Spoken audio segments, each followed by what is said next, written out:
Today we are going to take you through the history of chocolate, past to present. In the beginning, chocolate was consumed as a meal, not just a sweet snack.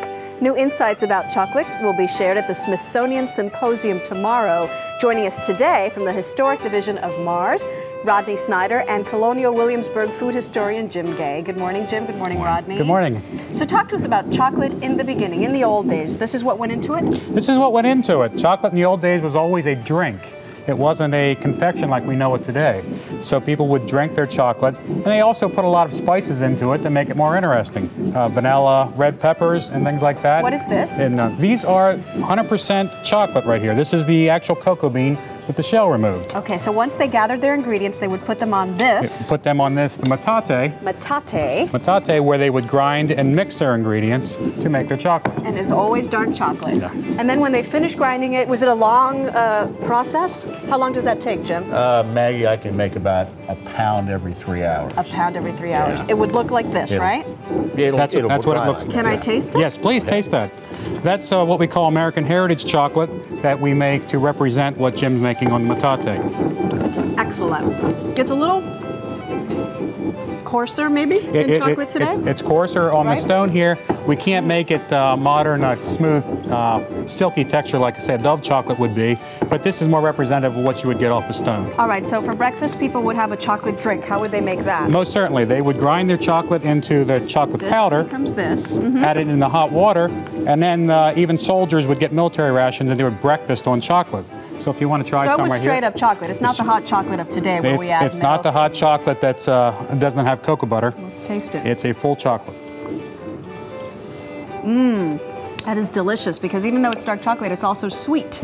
It's got a little bit of sweetness to it, and the other flavors help round out the flavor, just like instruments in a symphony would round out music. Very nice. Thanks for the history lesson, Rodney and Jim. Thank you. Now let's go to Julie for more on chocolate through the ages. All right, thank you, Maggie. Now to chocolate trends of the future. We are joined by Jacques Torres, executive pastry chef at Le Cirque and owner of Jacques Torres Chocolate. Good morning. Good morning, Julie. What is the future of chocolate? You know, I think that more and more the consumer want to have clean flavor, clean chocolates, no chemical, real vanilla. But also, I think that our customer want to see a lot of craftsmanship. So that's what we have here, those centerpieces, those beautiful chocolate, that color. We're looking at this fish, and it is made of chocolate. Everything within this, what would you call this? It looks like an egg-shaped thing, but it's centerpiece. Just this is centerpiece, so for decoration. For decoration, but to eat, it's real chocolate. It's as clean as you can be. It's too beautiful to eat. I just want to shellac it and like bring it home and put it on my mantle or something. Thank you. We also, our customer want to have a lot of fun. They want a good product, but they want to have fun. So I have here a kiss game. So when you pick up a chocolate, it will tell you where to kiss. Whoops, where it tickles. Oh, we gotta face the camera for it. I'm like ruining the set right now. Okay, so where it tickles, or you know, I mean, different. I mean, it's fun. It's just a fun game. And this is the love me not. When you pull chocolates, you see a daisy and how many petals left on the daisy. So it's another way of just playing and having fun with chocolates. Okay. What is all this chocolate all right here? That is sugar-free. More and more customers ask us for sugar-free. You know, it's a lot of demand for that. So now what we do a good chocolate that's sugar-free. We use good cacao beans, real cocoa butter, and maltitol. It's and delicious. Real vanilla. It is a good chocolate, more and more. Okay. It's a tendency today to come back to chocolate as a meal. So I put some stuff together here. You can deep fry, you can pan fry with cocoa butter. Wait. Cocoa butter is one of those fat that... What is this that I'm holding? This is cocoa butter. Okay. Coming from the cacao pod, the cacao beans. It's extract from there, and you can actually cook with that. You can cook even fish with cocoa nibs. You can put cocoa nibs on top of a fish, you can pan fry it, and that will give a lot of flavor. Or even, this is a little appetizer with cream cheese, and chocolates. And it's really good. Chocolate used to be something used for a meal.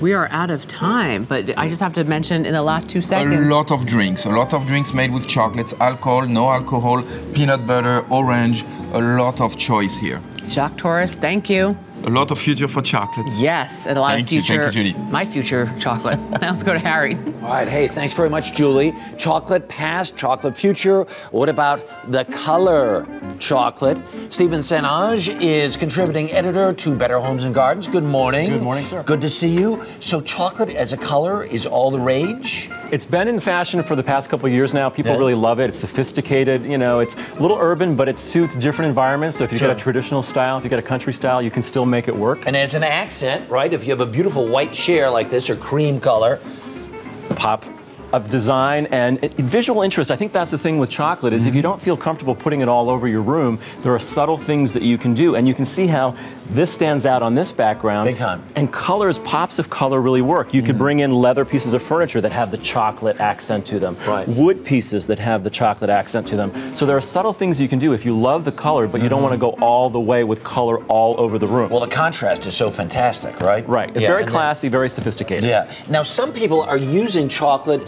in actually painting rooms in a big color like this. Yes. Is it a little repressive? Well, what happens is a lot of people think, well, if I paint the whole room, it's going to be dark, it's going to suck out all the light in the room, which it can do. And one of the things I tell people to do is do a test patch on the wall of the chocolate brown that you're thinking about, because they're going to change with different forms of light, natural light, they're going to change with incandescent light in the evening, and then accent it with great color. I mean, you can see how we've got a collection of colors here, and change up the look a little bit. The blue that you're putting on here, whether it be greens or yellows, and pair it with something that gives it visual interest, and that's key. There you go. Artist, here we go. All right, last but not least, you can really use this. Oh, yeah, sure. It's a party. Look at this. Bad move. This is the most important chocolate segment of the day. We're right to the conclusion. But it ties in. Look at For this. you, and that's for you. Thank you very much. It's all in the details. All right, Stephen, thank you so much. Really appreciate it.